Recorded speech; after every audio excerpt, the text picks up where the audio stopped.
Nëse ke hapur një analizë gjaku dhe zemra të ka rrahur fort, kjo video është për ju. Hajde të mësojmë së bashku shpjegimin e gjakut komplet. Le ta fillojmë me qelizat e kuqe. Ato mund t'i krahasojmë si autobuza të cilët çojnë oksigjenin kudo në trup. Në momentin që matet numri i qelizave të kuqe, shikojmë sa prej këtyre qelizave të kuqe kemi ne në gjak. Sepse pa to çdo gjë lodhet. Kur shikojmë qelizat të kuqe, llogarisim se nëse janë të ulta, shikojmë se njeriu mund të ndihet i lodhur dhe pa fuqi.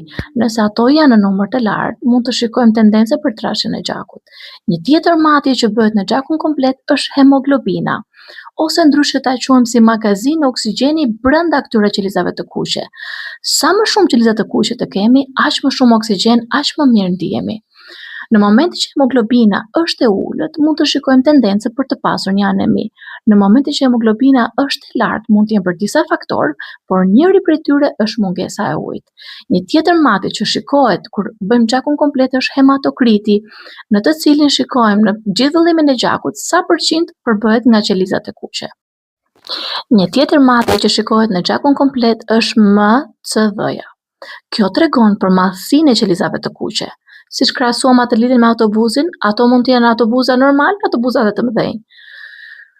Me këtë më përcaktojmë, në momentin se këto qeliza tregojnë që janë të vogla, mund të kemi një mungesë në hekurit, anemis.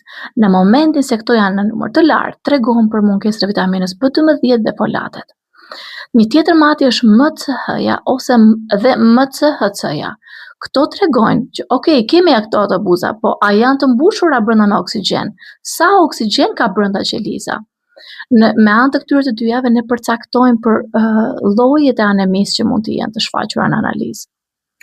Ndërsa kur flasim për qelizat e bardha, le të mendojmë ushtarët e trupit tonë, që në momentin e parë që na vjen një infeksion viral ose bakterial, janë të parat që shkojnë për të na mbrojtur. Si ta kuptojmë këtë? Kur qelizat e bardha kur neutrofilet janë të larta, na tregon se trupi jonë është i prekur nga një infeksion bakterial. Kur limfocitet janë të larta, na tregon se trupi jonë është i prekur nga një virus, si gripi ose diçka tjetër.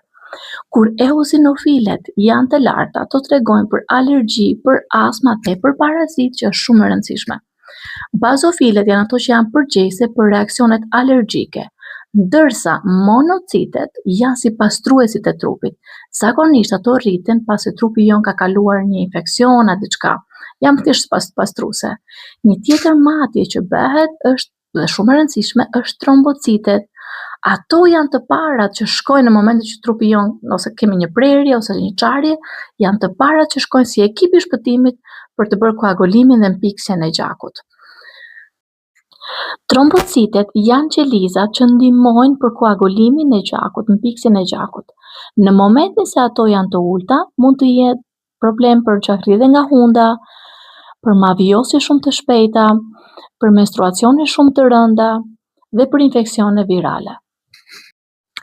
Në momentin se trombocitet janë në numër të lartë, mund të lidhen me inflamacion, me infeksion, me mungesë hekuri, me stres shumë të lartë të trupit.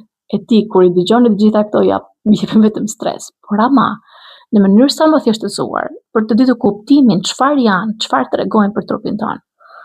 Nëse doni të dini më shumë video të tjera për analizat dhe në mënyrë sa më thjeshtësuar për testet e gjakut, më bëni follow dhe subscribe, kështu herën tjetër nuk do jeni vetëm duke i parë videot. Uroj të jeni mirë.